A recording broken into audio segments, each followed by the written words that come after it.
Nós vamos fazer o nosso estudo de hoje do nosso livro Fonte Viva. O texto de estudo é o número 38.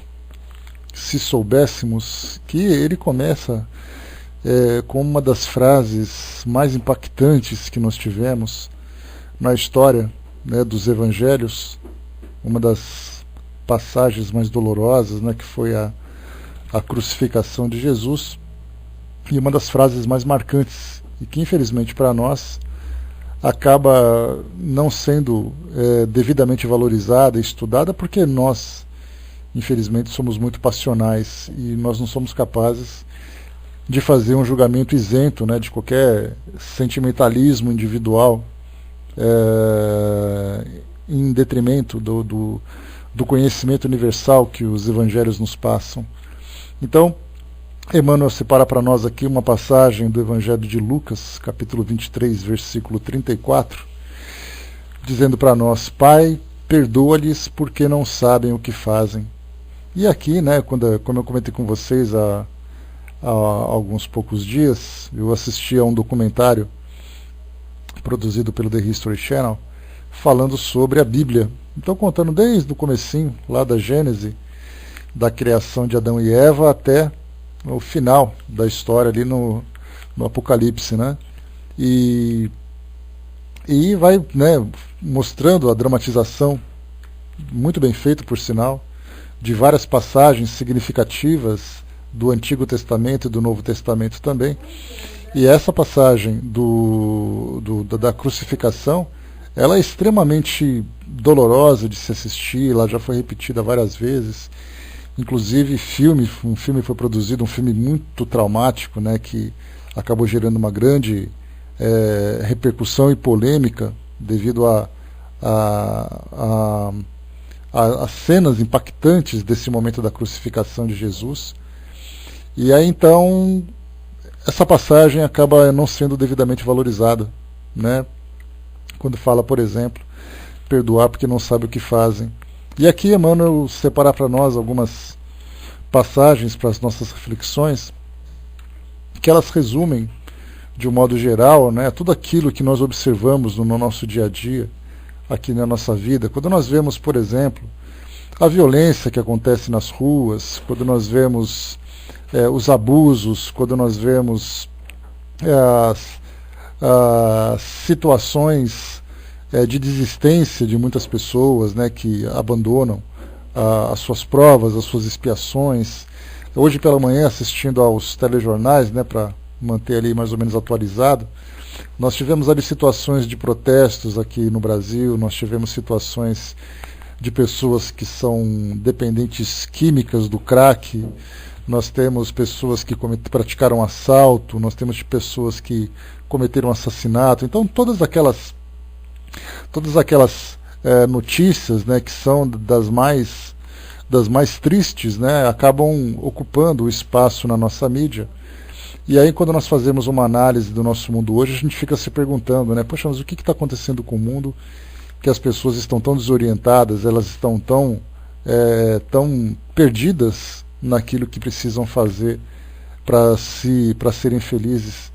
E aí, hoje, acabando o jornal, vem para cá para fazer o estudo, me deparo com esse texto, que ele nos leva a uma reflexão bastante profunda, né? Então ele diz assim, começando, né? Se o homicida conhecesse de antemão o tributo da dor que a vida lhe cobrará no reajuste do seu destino, preferiria não ter braços para desferir qualquer golpe. Se o caluniador pudesse eliminar a crosta de sombra que lhe enlouquece a visão, observando o sofrimento que o espera no acerto de contas com a verdade, paralisaria as cordas vocais ou imobilizaria a pena a fim de não se confiar à acusação descabida. Se o desertor do bem conseguisse enxergar as perigosas ciladas com que as trevas lhe furtarão o contentamento de viver, deter-se-ia feliz sob as algemas santificantes dos mais pesados deveres. Se o ingrato percebesse o fel de amargura que lhe invadirá mais tarde o coração, não perpetraria o delito da indiferença.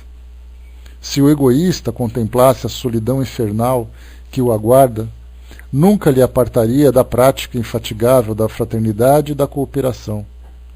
Se o glutão enxergasse os desequilíbrios para os quais encaminha o próprio corpo, apressando a marcha para a morte, renderia culto invariável à frugalidade e à harmonia. Se soubéssemos quão terrível é o resultado de nosso desrespeito às leis divinas, jamais nos afastaríamos do caminho reto. Perdoa, pois, a quem te fere e calunia. Em verdade, quantos se rendem às sugestões perturbadoras do mal, não sabem o que fazem. Então aqui a gente tem um texto que é pequeno, comparado com muitos que tem aqui nesse livro, mas com um significado dos mais profundos, porque isso nos toca diretamente à realidade. E quando a gente faz uma avaliação sobre o estágio evolutivo do nosso mundo hoje, dentro daquilo que nós lemos nos livros, que nós aprendemos nas palestras, aprendemos nas instruções de um modo geral, a gente tem aquela esperança de imaginar aquele mundo de provas e expiações sendo gradativamente transformado num mundo de regeneração. Só que aí então a gente liga a televisão, a gente sai às ruas, a gente começa então a observar o comportamento da nossa sociedade, os resultados que ela deseja e os meios principalmente que ela utiliza para poder alcançar esses objetivos. A gente observa que nós estamos, que a gente está muito longe de alcançar essa condição de um planeta ainda regenerado. Então, como eu falei para vocês, de manhã mostrava na televisão um grupo de indivíduos presos por corrupção. E aí então desviavam dinheiro, mexiam com fundos de pensões, eram milhões e milhões de reais que foram desviados, né? Então, iates presos, carros de luxo, então, assim, valores astronômicos, né? Um iate valendo 5 milhões de reais, carros valendo 2 milhões de reais. Então a gente vai juntando essas somas e percebendo, né, os prazeres que essas pessoas tentavam buscar através desses recursos e depois foram presos. E aí a gente sente aquela satisfação, né, de perceber que pessoas que infringiam a lei e lesavam a sociedade acabavam sendo punidas por isso. Mas muito antes da gente observar apenas essa satisfação que nós sentimos de ver, né, a justiça sendo feita, pelo menos nesse caso, nós temos que primeiro observar, né, que nós temos ali indivíduos que tiveram uma inteligência privilegiada, né, porque certa vez eu li um artigo muito interessante que falava, né, que não era um artigo espírita, né, pelo contrário, era apenas uma notícia. E aí então o articulista teve muita perspicácia em tocar nesse assunto, que ele disse o seguinte, que nós não imaginamos o grau de intelectualidade que as pessoas que mexem com corrupção possuem. Porque na verdade elas conhecem profundamente um sistema, conhecem todos os caminhos, né, para poder desviar aquele dinheiro. E não é simplesmente você pegar uma laranja na feira e sair correndo. Você tem que mexer com leis, você tem que mexer com sistema, você tem que mexer com computadores, você tem que mexer com influência. Isso denota claramente um grau de inteligência muito grande. Só que é um grau de inteligência utilizado para um fim bastante destrutivo. Muito mais do que destruir a sociedade desviando esses recursos, destroem a si próprios. E isso a sociedade não está muito preocupada em tratar desse tema, né? Porque você diz assim, olha, se ele roubou, ele tem mais é que ser preso mesmo. Não me importa se ele tem culpa, se ele é coitadinho, se ele roubou, ele tem que ser preso. Mas, aqui como Jesus disse nessa passagem relatada no livro de Lucas, né, perdoa-lhes porque eles não sabem o que fazem. E de fato não sabem. Porque no momento em que ele desvia esse recurso, ele acaba cavando para si mesmo uma cova muito profunda, que depois ele vai ter que escalar para poder sair dela. Mas enquanto ele faz essa escalada, ele vai sofrer demais.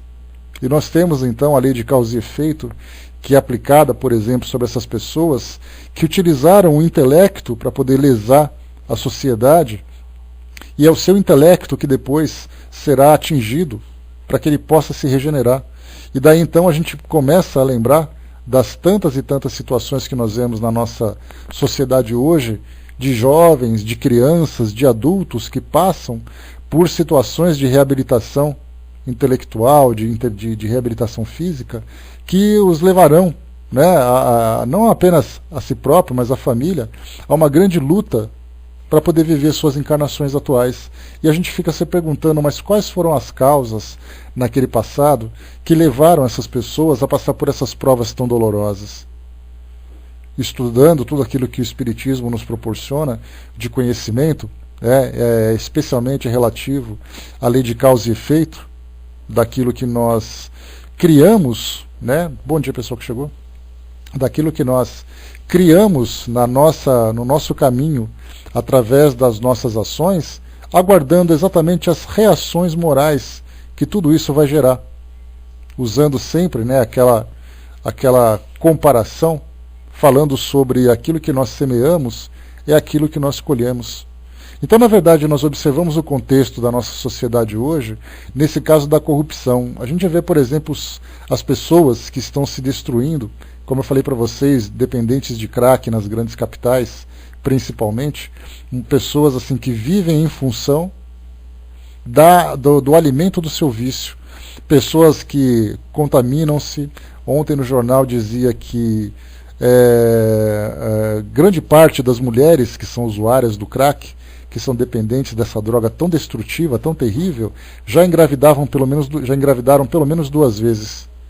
E essas gravidezes, com certeza, foram geradas, né, em virtude de se prostituírem para poder adquirir a droga, de terem relações sem muita preocupação, sem falar nas doenças que adquiriram. Então, tiveram toda a oportunidade para poder viver em suas vidas, mas acabaram se desviando por esse caminho do vício e se destruíram, tomadas por uma patologia, tomadas por um desequilíbrio extremamente grave. E hoje, quando nós conversamos na nossa sociedade, a gente pensa assim, o que nós poderíamos fazer para poder amenizar essa situação? Aqui em São Paulo nós temos regiões do centro da cidade que são regiões que são chamadas de Cracolândia. Tamanha a intensidade e a concentração dos usuários de drogas nessas regiões. Então, se por acaso há uma mobilização da administração pública para dissipar essas pessoas, dissipar esses grupos, elas se concentram em outros.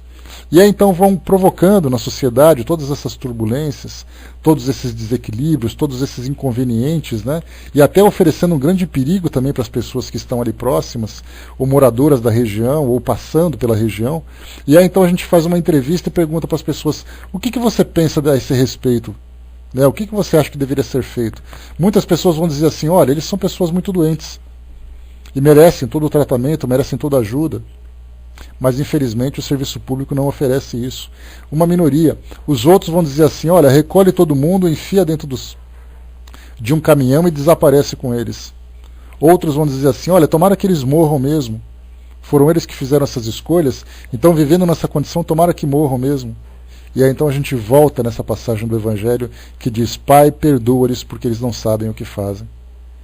E aí então lesando o seu corpo físico, lesando o seu sistema nervoso, passando por todas essas situações tão dolorosas que uma dependência química dessa natureza oferece, a gente pode imaginar como serão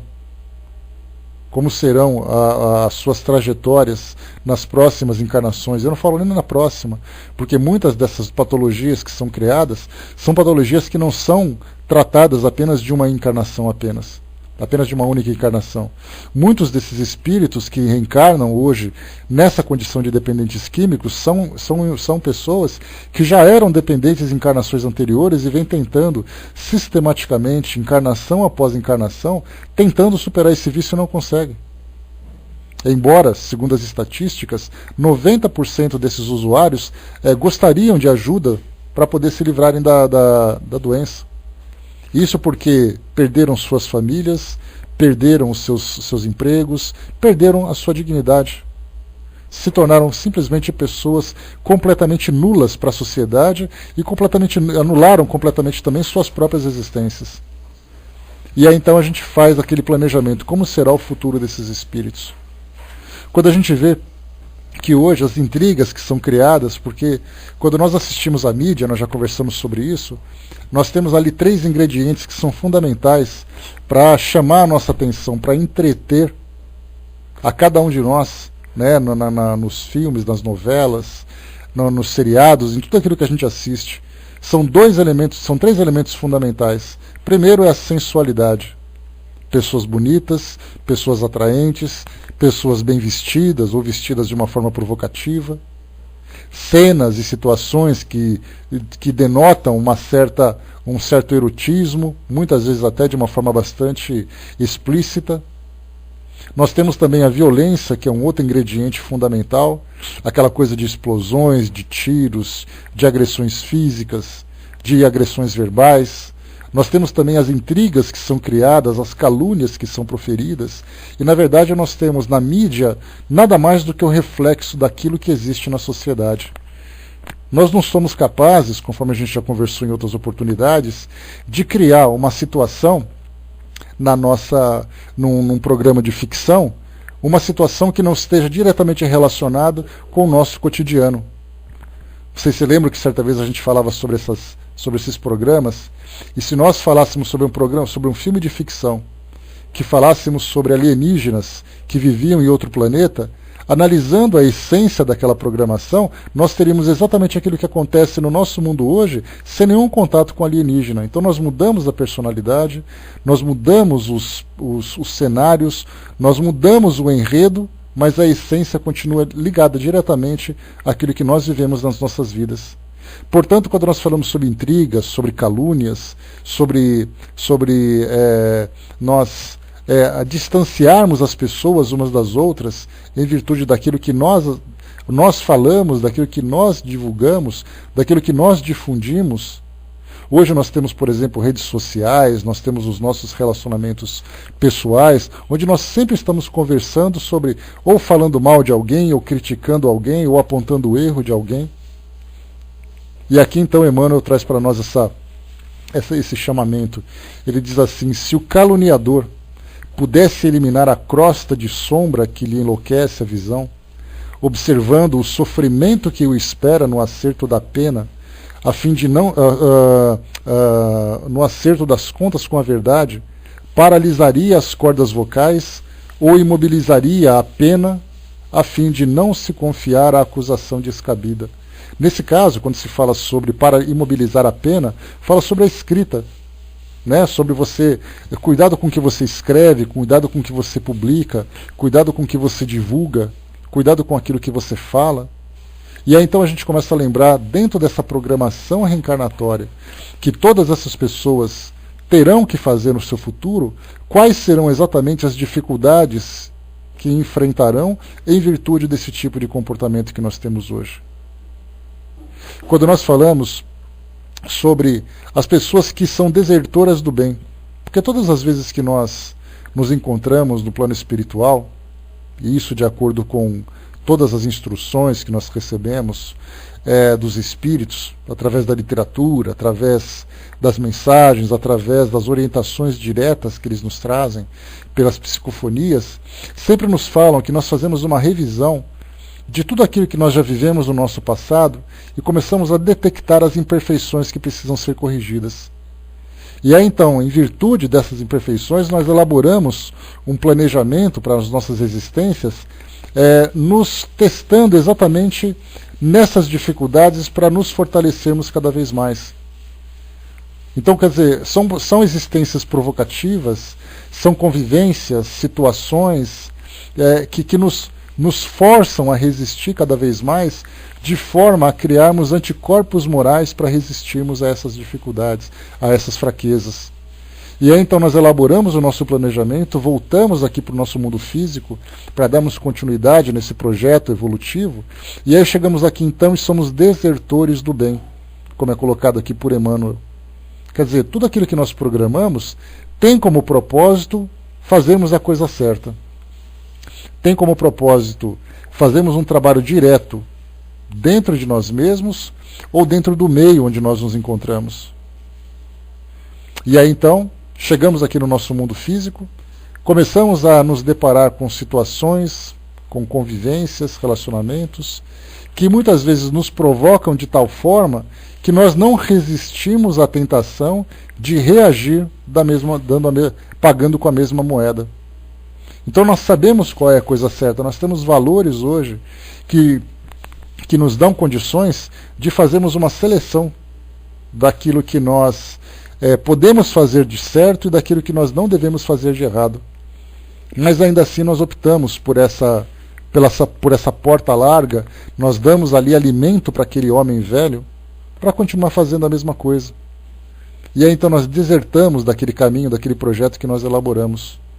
E aí, como eu sempre coloco para vocês, aquela frase de cabeceira, a gente sempre lembra que tudo que é mal feito tem que ser feito 2 vezes. E normalmente a segunda vez é sempre muito mais dolorosa, porque ela não só traz de volta aquelas provas que nós não cumprimos, aquelas expiações que não foram bem vividas, como também trazem todos os agravantes daquilo que nós provocamos de equívoco no momento em que deveríamos fazer o certo. Então a segunda vez é sempre mais dolorosa.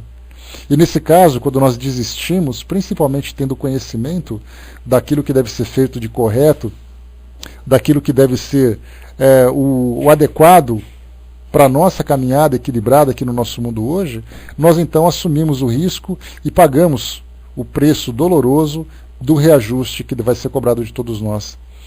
O Elcio colocou para nós, tu és responsável por tudo que cativas, né? E sem dúvida nenhuma. Então nós temos várias analogias que são utilizadas. Quer dizer, a gente sempre diz assim, os espíritos primeiro trazem de uma forma direta, como foi o caso, por exemplo, da codificação. Os espíritos vieram sem enrolação, sem alegorias, vieram diretamente dizer, se você fizer alguma coisa errada, você sofrerá as consequências disso. Mas aí, não sendo o suficiente, porque parece que nós não entendemos muito bem, eles começaram a usar assim aquelas parábolas, não iguais às de Jesus, né, mas utilizando histórias, romances, para nos dar essa orientação. E aí, mesmo assim, nós não entendendo, dá a impressão de que eles só faltam desenhar para nós. Se você não fizer isso, meu filho, você vai sofrer aquilo. Se você fizer a coisa certa, você vai receber esse benefício. Então só falta desenhar e colocar as flechinhas para a gente poder compreender. Porque não falta mais, Jesus já falou disso de várias formas diferentes nos seus evangelhos, numa mensagem que vem aí sendo disseminada há mais de 20 séculos, né, ou há 20 séculos praticamente.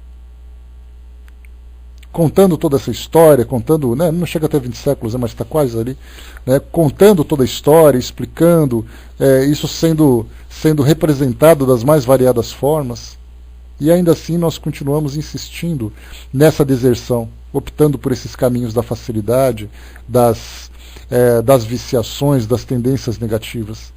E por isso ele coloca para nós, se o desertor do bem conseguisse enxergar as perigosas ciladas com que as trevas lhe furtarão o contentamento de viver, deter-se-ia feliz sob as algemas santificantes dos mais pesados deveres.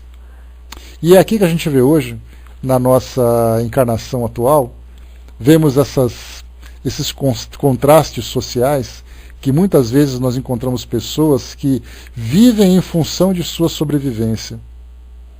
Não vivem para poder desfrutar de nenhum tipo de conforto, as pessoas não têm oportunidade de ter uma moradia digna, não têm oportunidade de ter uma educação digna, não têm oportunidade de ter um relacionamento social saudável, eles simplesmente vivem em função de todas as dificuldades para sobreviver. E por que tudo isso? Porque muitas vezes no passado ele teve oportunidade e abriu mão em virtude das facilidades que ele gostaria de alcançar. E hoje ele optou por uma vida cheia de dificuldades, cheia de exigências, exatamente para que ele não tenha tempo de se desviar desse caminho. E isso serve para todos nós, porque nós não estamos isentos dessas dificuldades, dessas situações problemáticas. Problemas em várias ordens, problemas de ordem econômica, de ordem de relacionamento, de ordem de saúde. Nós, quando chegamos num estágio da nossa existência em que nós assumimos realmente um compromisso evolutivo, mas também reconhecemos as nossas fraquezas, nós optamos por vidas, por existências tomadas por dificuldades, para que a gente não perca tempo com futilidade. Então a gente pensa assim, olha, eu sei, na verdade a gente, me lembro na época de caserna, né, quando estava nativa do serviço militar, ali tinha uma frase que era muito comum, que dizia assim para nós, né, que um soldado parado é a oficina do diabo. E nós temos ali várias outras formas de dizer a mesma coisa, né? Que significa do quê? Se você por acaso estiver na ociosidade, com toda a energia, com todo o potencial, com toda a inteligência que tem, certamente vai arrumar alguma confusão. Né? Exatamente, a mente vazia é sempre ali um campo fértil, né? Igual um campo ali que nós temos, né? Um campo fértil que não tem produção, certamente vai dar vazão ali, vai facilitar bastante para a produção de ervas daninhas. Né?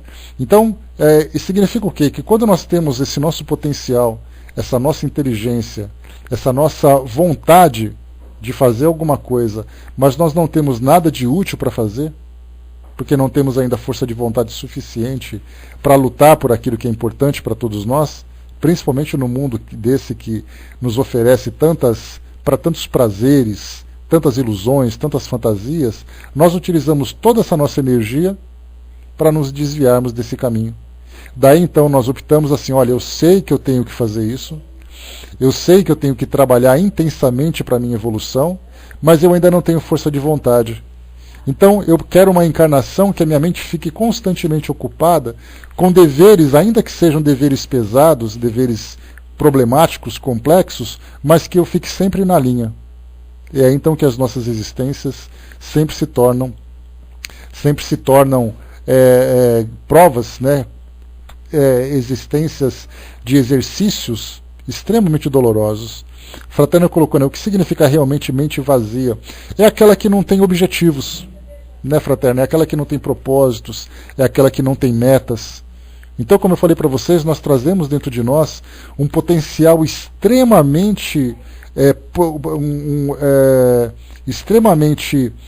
forte para a criação.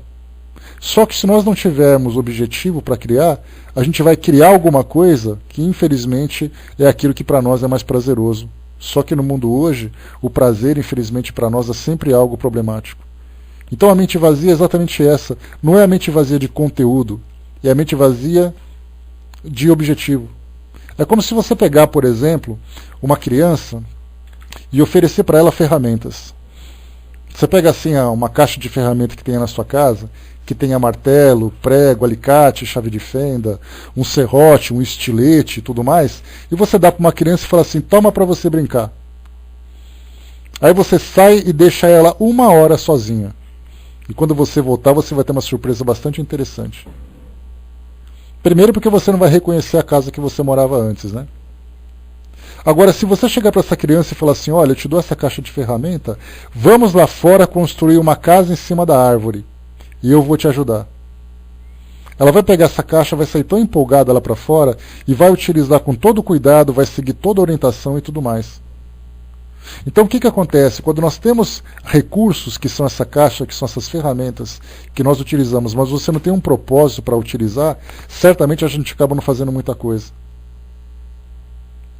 Para não chegar num ponto mais traumático, dá para uma criança uma caixa de giz de cera e fala para ela, toma de presente para você, eu vou sair, daqui a pouco eu volto. Quando você voltar, você vai ter uma surpresa enorme. Paredes rabiscadas, paredes desenhadas, pintadas, e essa é a obra de arte que eles construíram.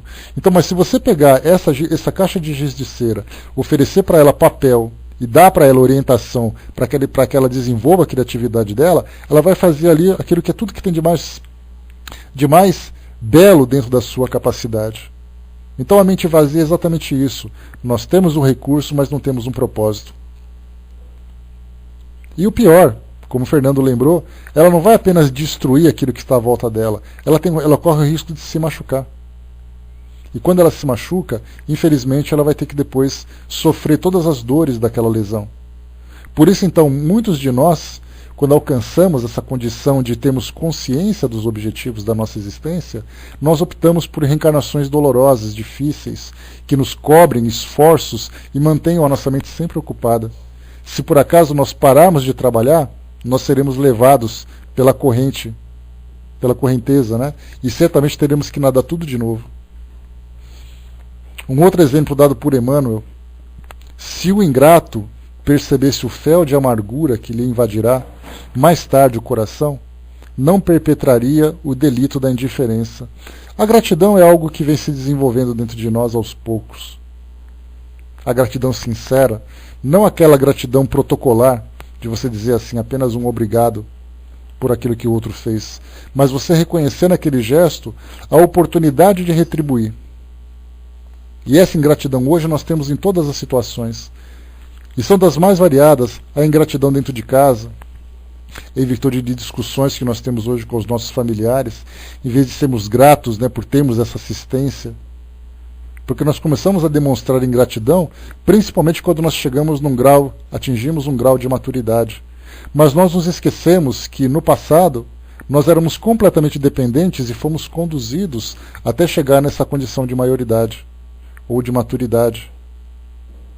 A Cindizinha lembrou aqui embaixo, deixei um lápis de bobeira. Quando eu me dei conta, meus primos detonaram a parede do meu quarto. Pois é, a Isabela já fez a mesma coisa também quando era pequena, viu, Cindizinha? Era só olhar pela casa, tinha rabisco tudo quanto é lado. A Lívia colocou, né, uma maneira de aprendermos com o mau uso das ferramentas. Aprender a usar da melhor forma agora, só que de uma forma mais complicada, né? De uma forma mais difícil. Bom dia, pessoal que chegou, professor. Então, nesse caso da ingratidão, para a gente poder ter uma ideia de como isso é comum na nossa vida, e infelizmente a gente não valoriza essas oportunidades que nós temos, basta você ver, por exemplo, no emprego. Uma pessoa procura emprego, ela é contratada dentro daquelas condições que ela vai conhecer, dentro daquela atividade, ganhando aquele salário. Chega uma hora que ela fica insatisfeita, que ela diz assim, olha, não está legal, está muito pouco, não me serve, então, já que não recebo bem, então, quer saber? Eu vou simplesmente agora trabalhar somente aquilo que me pagam. Ou seja, ninguém foi até a casa daquela pessoa perguntar se ela quer trabalhar naquela empresa. Foi ela que foi buscar o emprego. Foi ela que aceitou aquelas condições. E aí então esse tipo de ingratidão, claro que nós não falamos de passividade, porque se você por acaso acha que aquela sua condição não é o suficiente para você, você tem duas opções. Ou você apresentar uma proposta, né, na empresa que você trabalha para que você possa receber um salário melhor, ou você pode mudar de emprego. Agora, você negligenciar a sua atividade simplesmente porque você está insatisfeito, isso é uma forma de ingratidão. Porque você está empregado, você está recebendo salário. Então hoje nós temos formas diferentes de lidar com isso. Quando nós somos crianças, nós aprendemos a ingratidão, principalmente por causa da competitividade. Nós crescemos aprendendo que o nosso colega de sala de aula, aquele nosso colega de dividir brincadeira, é sempre o nosso adversário. Por isso nós sempre estamos derrotando as pessoas para tentarmos alcançar alguma coisa. Mas nós não nos damos conta que essa derrota, ou que essa competitividade, nos tira aquele sentimento de fraternidade, de gratidão, de valorizar o potencial do outro, de sabermos, né, poxa vida, que bom que você também conseguiu. Nós somos constantemente estimulados a viver essa experiência do desafio. Vivermos essa experiência da competição. Só que alimentando dentro de nós esse tipo de valor, alimentando dentro de nós esse tipo de conduta, nós nos esquecemos que nós, na verdade, estamos nos endurecendo cada vez mais. Quando nós observamos, né, o próprio Kardec fala sobre isso, né, no livro Céu e Inferno, quando ele fala dos espíritos endurecidos, é um capítulo, né, uma seção da segunda parte, que ele dedicou aos espíritos que ainda se mantêm nessa postura. Espíritos que muitas vezes durante séculos mantêm aquela ideia do egoísmo, do individualismo, de que ele é especial e os outros têm obrigação. Não existe mais aquela ideia da gratidão. Mas certamente esse espírito começou a sua jornada evolutiva no mesmo ponto que todos nós. Por que uns se tornaram generosos e outros não? Exatamente porque as experiências do dia a dia, da vida de cada um de nós, nos traz determinada experiência. E nós vamos reagir de acordo com a nossa capacidade diante dessas experiências. Então, se por acaso alguém chega para você e fala que você é uma pessoa feia, você pode dar um sorriso e falar assim, tá bom então eu vou me cuidar para ficar mais bonito. Agora, para outras pessoas, você diz para ela, você é uma pessoa feia. Você vai dizer assim, feia é sua mãe. E sai rolando escada com ela. Quer dizer, as duas pessoas passaram por essas experiências, mas cada um reagiu de uma forma diferente. A ingratidão é a mesma coisa.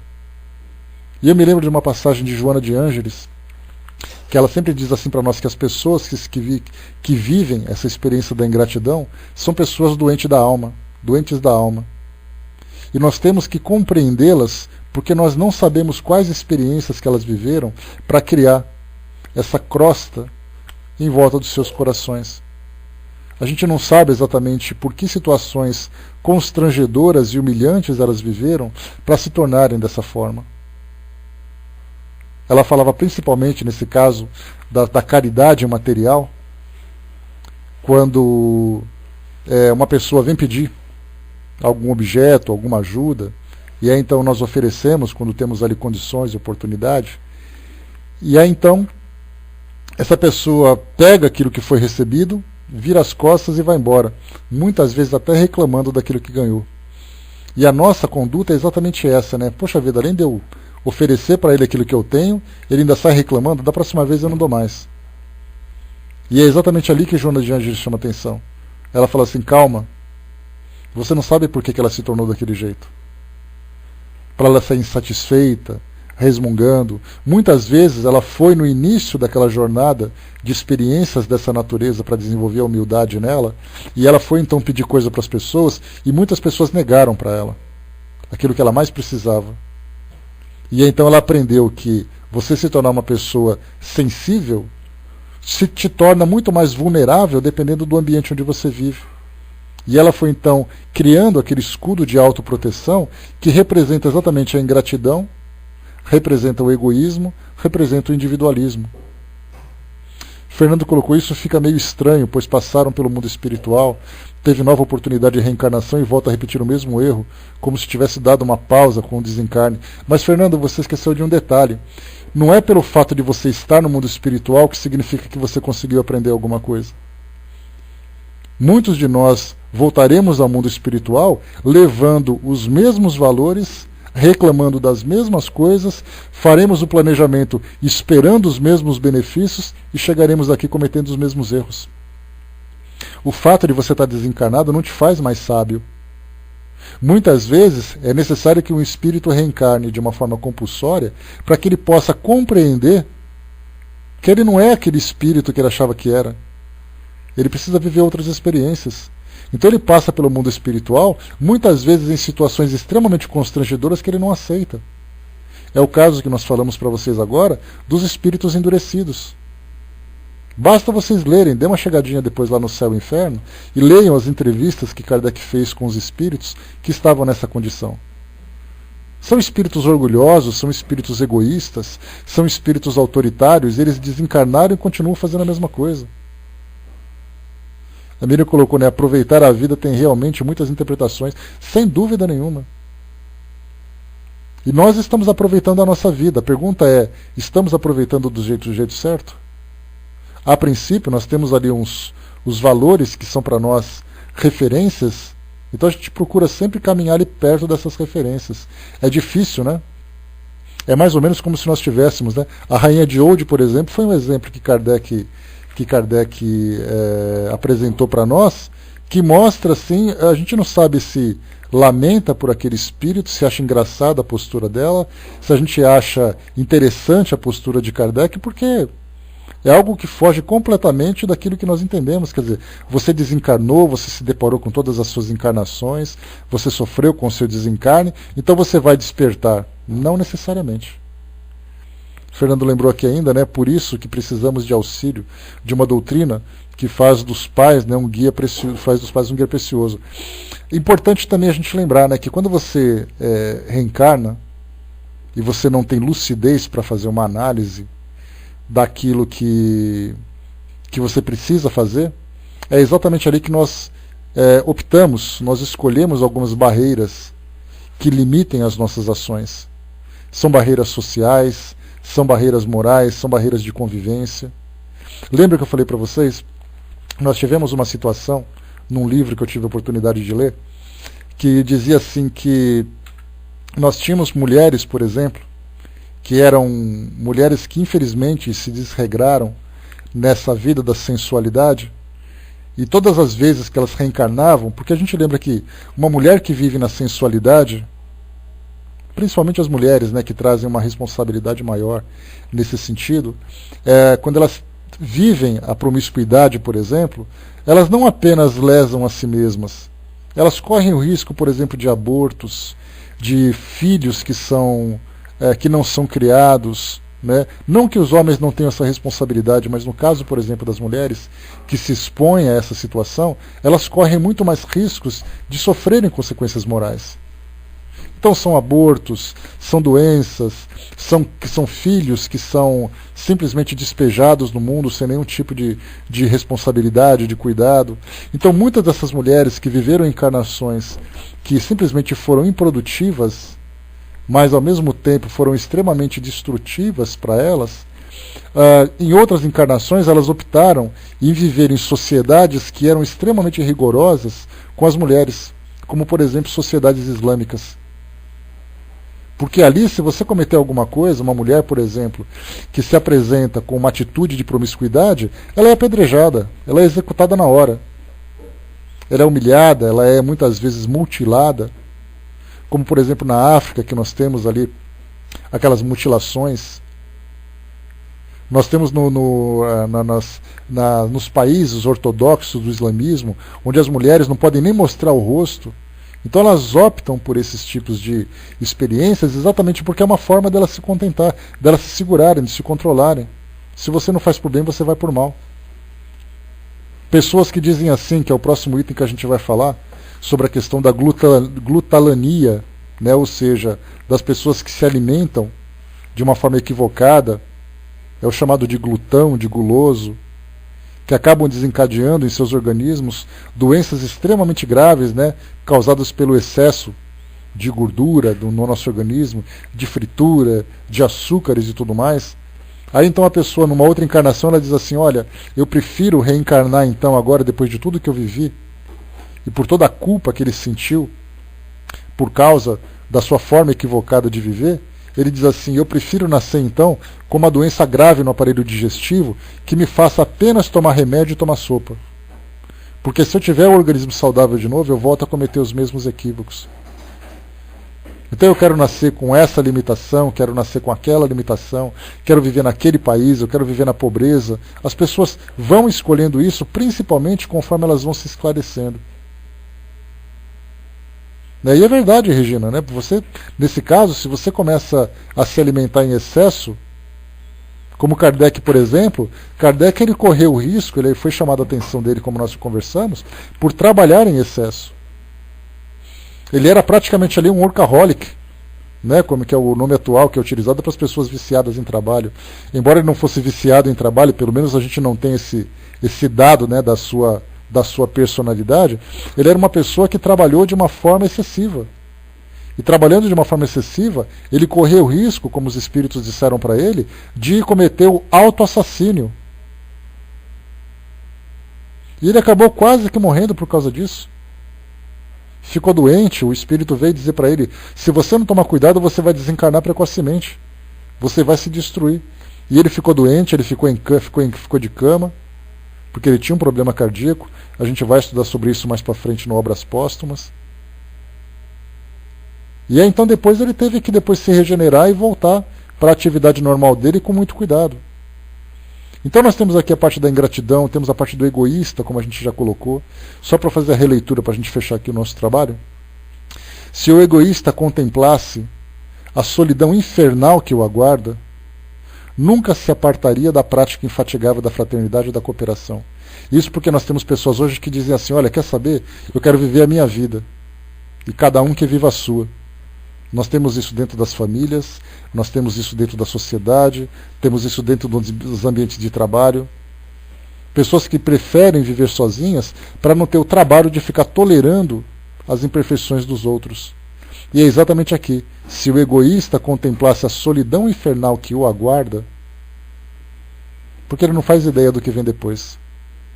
E aqui no final a gente diz aqui, se soubéssemos quão terrível é o resultado do nosso desrespeito às leis divinas, pois jamais nos afastaríamos do caminho reto. Então, quer dizer, nós temos aqui leis que nos são orientadas, mas primeiro nós temos que conhecer essas leis. Depois temos que nos esforçar para cumprir essas leis. Cada vez que nós nos desviamos, fatalmente criamos para nós consequências dolorosas que nos farão voltar para ela.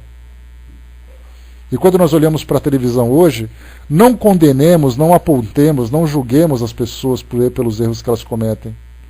Nós temos a justiça que faz isso. Ao contrário, lamentemos por aquilo que elas fazem, porque elas serão irmãos de jornada no futuro, que terão vidas extremamente dolorosas e que estarão sob a nossa responsabilidade. Porque os elos mais fortes sempre sustentam os elos mais frágeis, como já disse Leon Denis. E se nós estaremos numa condição de equilíbrio, seremos exatamente esses mesmos trabalhadores que estarão levando orientação, levando consolo, levando atendimento para esses espíritos que estão vivendo essas consequências dolorosas que criaram inconscientemente. Então, em verdade, quantos se rendem às suas sugestões perturbadoras do mal e não sabem o que fazem? Então, oremos por essas pessoas, trabalhemos em seu benefício, sejamos tolerantes, porque elas simplesmente ignoram aquilo que elas estão vivendo. Elas não têm noção da sua imortalidade, não têm noção das leis que regulamentam suas existências. Tenhamos compaixão por elas, sejamos fraternos com elas também, que é o mais importante, porque elas não sabem o que fazem. Nós também não sabemos muitas das coisas que nós fazemos, mas pelo menos daquilo que é o mais grosso, nós já sabemos. E isso é o que vale para todos nós. Fechando por aqui, meus amigos, deixando para vocês então essa lição, para as nossas reflexões, o texto número 38, se soubéssemos, né? Vai com Deus, Mariana, bom dia. Fechando por aqui então, eu vou passar para a nossa amiga Betinha, que vai fazer um encerramento para nós, e depois a gente volta, mas leiam depois com cuidado, leiam depois com atenção, cada uma dessas passagens desse texto número 38, e reflitam e tentam encaixar, principalmente, que é o mais importante. Pega uma frase aqui, a outra frase ali, começa a encaixar em situações que cada um de vocês já viveu, porque eu fui falando para vocês aquilo que eu fui vivendo, né? Fui vendo situações pessoais, situações que acontecem na mídia,